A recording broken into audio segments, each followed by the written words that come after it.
समांतर क्रम या पाँचवें क्रम संयोजन को पढ़ेंगे। तो समांतर क्रम या पाँचवें क्रम संयोजन क्या होता है, इसमें जो प्रतिरोध होते हैं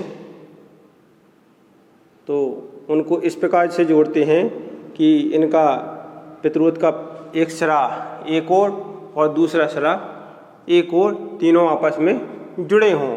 तो इस प्रकार का जो क्रम होगा वो होगा समांतर या पाँचवें क्रम संयोजन।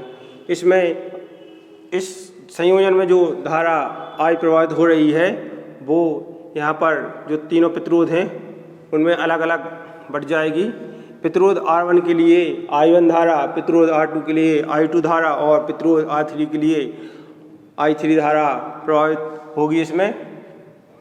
इसमें जो विभवांतर का मान होता है वो अलग अलग नहीं होता है, जबकि श्रेणी क्रम संयोजन में विभवांतर का मान अलग अलग होता था। इसमें विभवांतर का मान भी जो कि तीनों प्रतिरोध के लिए है। इसमें एक कुंजी K को और बैटरी को लगाया गया है। तो हमने जब क्वेश्चन का जो संयोजन है वो उसको सॉल्व करते हैं, देखते हैं। चित्र से हम भाषा लिखेंगे कि चित्र में तीन प्रतिरोध R1, R2 और R3 एक समांतर क्रम में जोड़े गए हैं, जिसमें विद्युत परिपथ जो है उसमें विद्युत धारा I प्रवाहित हो रही है।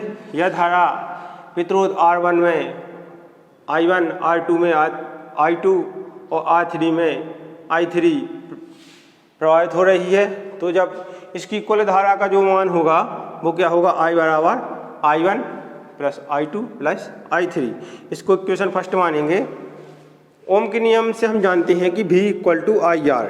तो यहाँ पर धारा का मान पूछा गया है, धारा का मान ज्ञात करना है, तो I बराबर हो जाएगा V अपॉन R। तो इसी प्रकार जब प्रतिरोध R1 के लिए V अपॉन R1 और I2 धारा में प्रतिरोध R2 के लिए V अपॉन R2, I3 धारा में V अपॉन R3 हो जाएगा।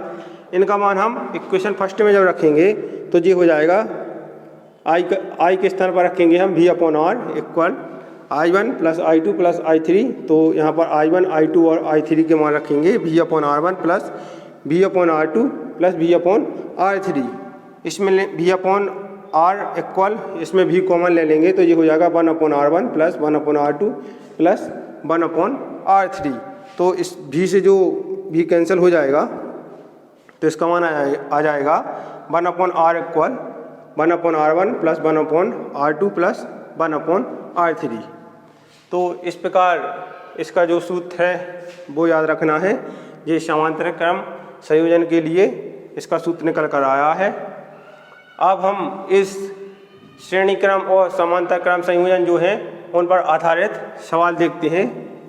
तो हम सबसे पहले श्रेणी क्रम संयोजन जो है उस पर सवाल देखेंगे।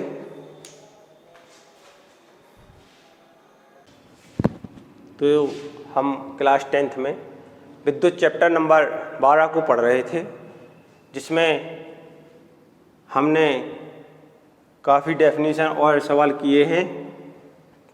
अब इसमें आगे पढ़ेंगे प्रतिरोध का संयोजन। तो आज हम प्रतिरोध के संयोजन के बारे में जानेंगे कि प्रतिरोध का संयोजन क्या होता है और कितने प्रकार का होता है। तो प्रतिरोध का जो संयोजन होता है वो दो प्रकार से होता है, एक श्रेणी क्रम संयोजन और दूसरा होता है जो वो समांतर क्रम, जिसे हम पाँचवें क्रम भी कहते हैं। तो इसमें हम सबसे पहले पढ़ेंगे श्रेणी क्रम संयोजन। श्रेणी क्रम संयोजन क्या होता है?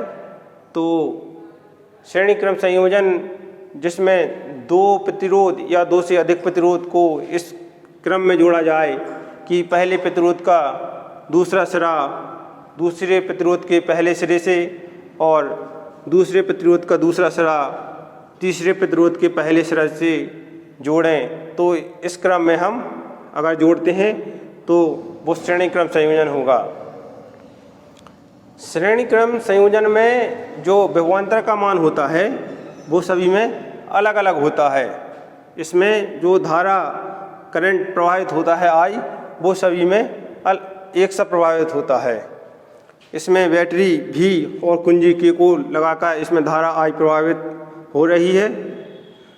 तो हम इसके समीकरण को देखेंगे, इसके व्यंजक को।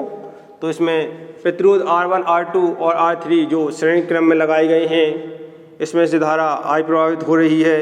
इस चित्र से हम भाषा को लिखेंगे और इसके मध्य जो है प्रतिरोध R1 के मध्य V1 विभवांतर, प्रतिरोध R2 के मध्य V2 विभवांतर, प्रतिरोध R3 के मध्य V3 विभवांतर उत्पन्न हो रहा है। अतः हम इसे V1 plus V2 plus V3 equation number first दे देंगे। ओम के नियम से हम जानते हैं कि ओम का नियम जो हमने अभी पढ़ा था, तो ओम का नियम होता है, एक बार फिर से बता रहे हैं कि किन्हीं भी दो सिरों के मध्य उत्पन्न विभवांतर और उसमें प्रवाहित धारा I एक दूसरे के क्या होते थे, समानुपाती होते थे। तो उसमें जब समानुपाती का चिन्ह हटाते थे तो उसमें एक कांस्टेंट जो R आता था, तो V बराबर IR ओम के नियम से हमने लिया है।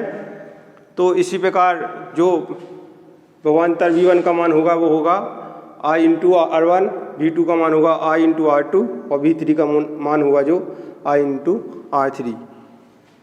तो हम समीकरण 1 में मान रख देंगे, V के स्थान पर रख देंगे IR जो हमने ओम के नियम से लिया है। V1 का मान रखेंगे हम IR1, V2 का मान रखेंगे IR2 और V3 का मान रखेंगे IR3। इस समीकरण में मान रखने के पश्चात हमने इसमें IR बराबर लिखा, इसमें I कॉमन ले लिया तो अंदर बचा R1 plus R2 plus R3। I से I कैंसिल हो गया तो R बराबर R1 plus R2 plus R3। ये जो है श्रेणी क्रम संयोजन का जो व्यंजक है वो हमें प्राप्त हो गया है। इस श्रेणी क्रम संयोजन के हम सवाल भी करेंगे। तो ये जो सूत्र होता है R बराबर R1 plus R2 plus R3 use होगा, जो कि महत्वपूर्ण है। इसके बाद हम सेकंड पढ़ेंगे समांतर क्रम संयोजन या